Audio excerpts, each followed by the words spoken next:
Financial statement वाली book का chapter number 1, that is financial statement of a company. So before jump into the chapter we should know the basic points and basic terms of this chapter.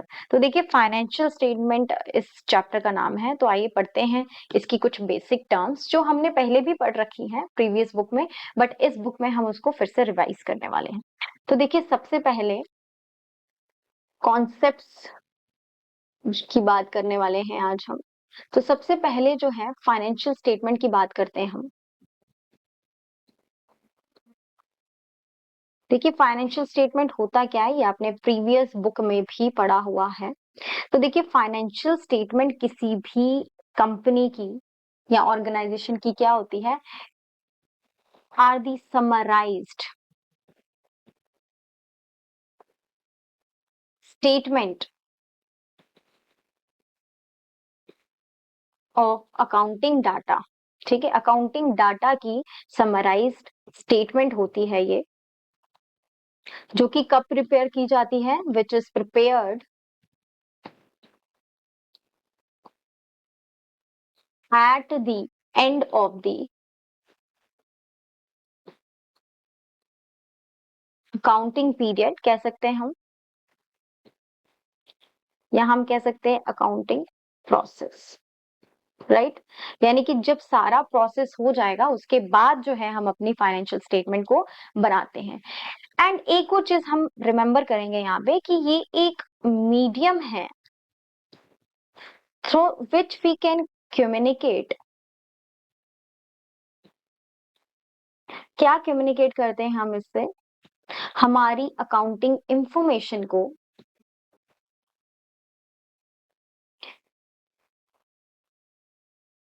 किसके साथ, तो its users, to its users के साथ हम communicate करते हैं. देखिए किसी भी फाइनेंशियल स्टेटमेंट में जो भी इंफॉर्मेशन हमें आती है हम उनको यूजर्स के साथ कन्वे करते हैं, क्योंकि उनको ये काफी ज्यादा इंफॉर्मेशन की नीड होती है. तो दो टाइप के हमारे यूजर्स होते हैं, हम पहले भी पढ़ चुके हैं, that are internal users and external users. Right, देखिए इंटरनल यूजर्स कौन हो गए, जैसे कि आपकी इंप्लॉइज हो गए. ठीक है, ठीक है, जैसे आपके मैनेजर्स हो गए. ठीक है, सीईओ हो गए. ठीक है, ये कौन है, ये सब वो लोग हैं जो विद इन दी ऑर्गेनाइजेशन है. एंड आउटसाइड दी ऑर्गेनाइजेशन जैसे हमारे इन्वेस्टर्स हो गए एटसेट्रा. ठीक है, तो इनको हम कहते हैं हमारे internal as well as external users. ठीक है, अभी कुछ पॉइंट्स टू रिमेम्बर के लिए हम आ जाते हैं यहाँ पे, जो हमें बहुत ही जरूरी है इस चैप्टर के लिए.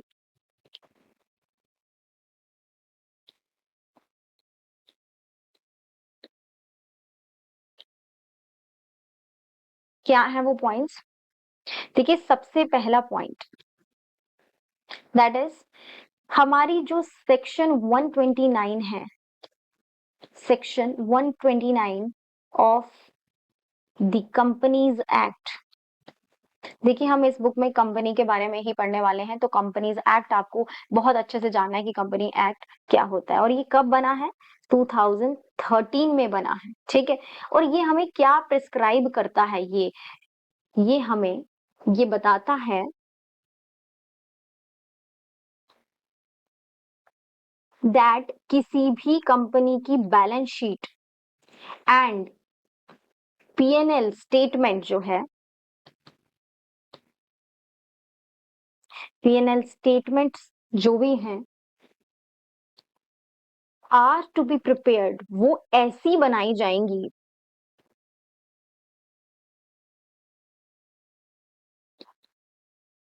इन दी फॉर्म जो कि प्रिस्क्राइब्ड है. कैसे प्रिस्क्राइब है, कहाँ प्रिस्क्राइब है, जो कि प्रिस्क्राइब्ड है इन हमारे schedule 3 of companies act, that is in 2013.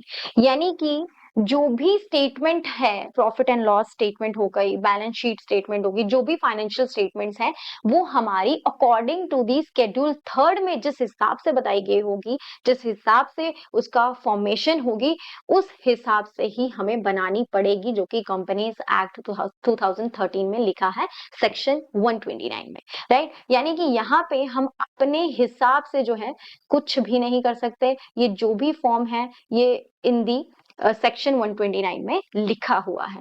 तो यानी कि अगर हम इस चैप्टर में अपनी बैलेंस शीट को अच्छे से याद कर ले तो हमें किसी भी चैप्टर में, इस बुक में जो भी चैप्टर्स हैं आने वाले, उसमें कहीं पे भी हमें दिक्कत नहीं होने वाली है, ठीक है। चलिए नेक्स्ट पॉइंट क्या है, देखिए नेक्स्ट पॉइंट है कि a set of financial statement. देखिए एक फाइनेंशियल स्टेटमेंट के सेट में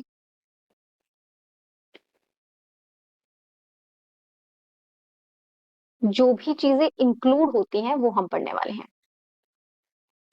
तो इसमें क्या क्या चीजें इंक्लूड होती हैं वो हम देखने वाले हैं। तो देखिए यहाँ पे सबसे पहले हमारी बैलेंस शीट आ जाएगी, ठीक है, जिसको हम अपनी पोजीशन स्टेटमेंट कहते हैं।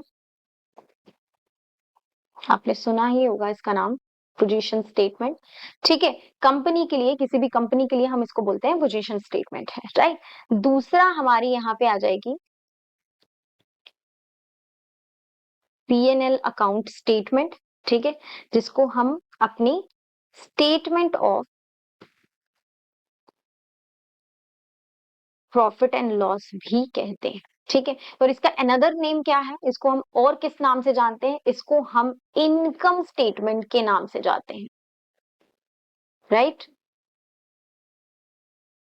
क्यों हम इसको इनकम स्टेटमेंट के नाम से जानते हैं, क्योंकि ये डिटरमाइन करती है हमारी income, expenditure, profit and losses को डिटरमाइन करती है, इसीलिए हम इसको इनकम स्टेटमेंट भी कहते हैं। और इसको पोजीशन स्टेटमेंट क्यों कहते हैं, बिकॉज ये हमें शो करता है पोजीशन ऑफ द एसेट्स, ठीक है, लाइबिलिटी और हमारी इक्विटी यानी कैपिटल के बारे में हमें ये बताता है, इसकी पोजीशन बताता है। दैट इज व्हाई इसको हम बैलेंस शीट कहते हैं और पोजीशन स्टेटमेंट कहते हैं, राइट। अब नेक्स्ट जो है वो हमारा कौन आता है, नोट्स टू अकाउंट। क्या आता है, नोट्स टू अकाउंट आता है। इसमें क्या है ये भी हम बैलेंस शीट में पढ़ लेंगे कि दैट नोट्स टू अकाउंट में क्या होता है। इसमें कुछ नंबर्स होते हैं, जैसे अगर हमें किसी ट्रांजैक्शन को किसी से रेफर करना हो, हमें नहीं पता कोई पर्टिकुलर ट्रांजैक्शन किसकी है, तो हम उसके नोट नंबर से जान सकते हैं कि वो पर्टिकुलर ट्रांजैक्शन किसकी है, ठीक है।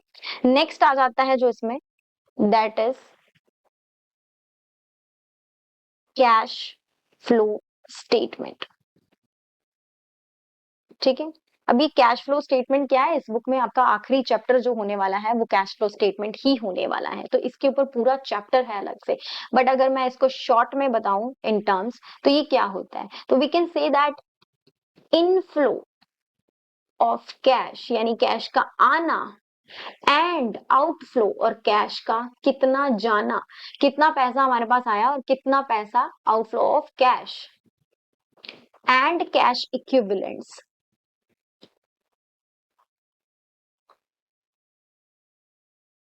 को हम क्या कहते हैं, कैश फ्लो स्टेटमेंट कहते हैं, ठीक है। तो हमें ये इनफ्लो और आउटफ्लो बेसिकली शो करता है, ठीक है, इसीलिए हम इसको कैश फ्लो स्टेटमेंट कहते हैं, ठीक है। तो ये पॉइंट्स कुछ थे रिमेंबर करने के लिए। अब हम आ जाते हैं नेक्स्ट पॉइंट पे। तो नेक्स्ट पॉइंट हमारा बताता है that is the nature of financial statement. भाई साहब ये जो फाइनेंशियल स्टेटमेंट है हमारी, इसका नेचर कैसा है, ये किस तरह से है, इसका नेचर क्या है, इसकी क्या फीचर्स हैं, वो हम डिस्कस करने वाले हैं इसमें, ठीक है। तो सबसे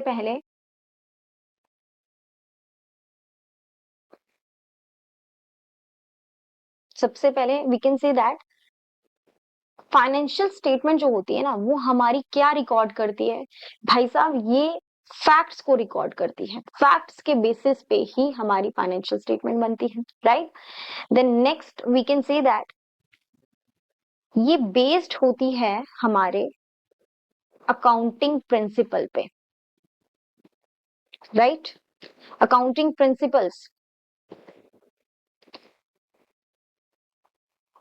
क्या होते हैं अकाउंटिंग प्रिंसिपल? प्रिंसिपल बेसिकली हमारे रूल्स होते हैं, ठीक है। ये वो वाला प्रिंसिपल नहीं है जो हमारे स्कूल के प्रिंसिपल्स होते हैं, ये प्रिंसिपल्स को हम रूल्स कहते हैं। तो ये अकाउंटिंग के कुछ रूल्स होते हैं, उस रूल्स पे जो है ये बेस्ड होती है, ठीक है। जैसे गोइंग कंसर्न्स, ठीक है, और भी बहुत सारे आपने अच्छा वो कंसेप्ट से प्रिंसिपल्स पे जो प्रिंसिपल्स होते हैं उन पे जो है बेसिस होती है। तो ये अकाउंटिंग प्रिंसिपल्स पे बेस होती है, ठीक है। नेक्स्ट, ये किस पे बेस्ड होती है? That is based on the concepts, जैसे मैं अभी ऊपर बता रही थी that going concern concept, accrual concept, इस चीज पे ये बेसिस होती है जो हमने प्रीवियस 11th क्लास में हमने अच्छे से पढ़ चुका है, ठीक है। नेक्स्ट मैं कह सकती हूँ दैट पर्सनल जजमेंट। क्या होती है पर्सनल जजमेंट? देखिए पर्सनल जजमेंट की मैं बात ये कर सकती हूँ दैट द चॉइस ऑफ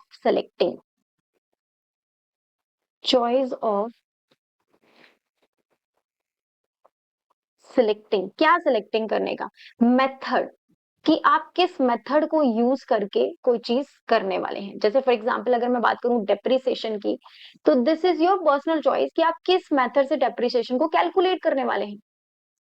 अगर आप स्ट्रेट लाइन मेथड से करने वाले हैं या आप रिटन डाउन वैल्यू मेथड से करने वाले हैं, that is totally up to you. That is why मैंने इसको बोला है पर्सनल जजमेंट से भी कुछ डिसीजन आप जो है यहाँ पे ले सकते हैं अपनी फाइनेंशियल स्टेटमेंट के लिए, ठीक है, while preparing the financial statement, or it is a source of financial information, यानी कि ये फाइनेंशियल इंफॉर्मेशन का एक इकलौता सोर्स है जहां से हमें अपनी फाइनेंशियल इंफॉर्मेशन के बारे में पता चलता है, राइट जो कि बहुत जरूरी है। अगेन मैं बताना चाहूंगी यूजर्स के लिए, उसके both internal and external user के लिए, ठीक है। और इससे हम एक और चीज कर सकते हैं दैट हम अपना कंक्लूजन जो है that whether we are in loss और प्रॉफिट, ठीक है, हमारी स्टेटमेंट हमारी पोजीशन कहाँ पे है, तो वो भी हम कंक्लूजन जो है आर टू बी ड्रॉन, ठीक है, सबसे बड़ी चीज, ठीक है। नेक्स्ट आ जाते हैं हम इसके नेक्स्ट पॉइंट पे। तो नेक्स्ट पॉइंट मैं यहाँ पे ऐड करना चाहूंगी that is estimates if required. देखिए कभी कभी ना यहाँ पे एस्टिमेशन का खेल भी चलता है, अगर रिक्वायर्ड है तो हम एस्टिमेट भी कर सकते हैं। अब आप मैम बोलोगे मैम इसमें तो एक्यूरेसी होती है, इसमें तो फैक्ट होते हैं ना, तो एस्टिमेट कहाँ से है? तो देखिए एस्टिमेट कैसे करता है। देखिए एस्टिमेट का मतलब होता है अंदाजा लगाना। तो कभी कभी हमें फाइनेंशियल पोजीशन बनाते हुए या फिर अपनी कंपनीज के अकाउंट सेटल करते हुए हमें कभी कभी कुछ अंदाजे भी लगाने पड़ते हैं, जैसे कि प्रोविजन फॉर डीडी, तो आपने सुना ही होगा दैट डाउटफुल डेब्ट्स, राइट। तो ये जो प्रोविजन है ये किस लिए बनाया जाता है? ये प्रोविजन सेट असाइड किया जाता है किसी भी कंपनी का, सो दैट हम इन फ्यूचर अगर कोई लॉस होता है, कुछ इवेंट होता है, कुछ ऐसी घटना होती है जो कवर अप करने के लिए हम प्रोविजन को सेट करते हैं, राइट। ये जो प्रोविजन है हमें नहीं पता दैट एक्चुअल लॉस कितना हो सकता है हमें इन फ्यूचर, ठीक है। लेट सपोज हमें फ्यूचर में ना 2 लाख का लॉस हो सकता है, ठीक है। अब मुझे नहीं पता कि ये 2 लाख का लॉस मुझे कब होगा, क्यों होगा, किस लिए होगा, और इतने का होगा भी या नहीं ये भी नहीं मुझे पता। तो इसीलिए यहाँ पे ना मैं एस्टिमेट अमाउंट का एक प्रोविजन सेट कर लेती हूँ for the future so that in future अगर मुझे कोई भी तकलीफ हो तो मैं अपना इस प्रोविजन को यूज कर सकती हूँ, ठीक है। सो provision is the amount which keep aside, ठीक है, for covering the future losses, ठीक है। अभी तक के लिए इतना ही। नेक्स्ट वीडियो में हम इसकी जो है प्रॉपर बैलेंस शीट को हम कवर करने वाले हैं। ये सारे जो थे ये कॉन्सेप्ट थे हमारे फाइनेंशियल स्टेटमेंट के, ठीक है। तो इन कॉन्सेप्ट्स को बहुत अच्छे से आपने पढ़ लेना है।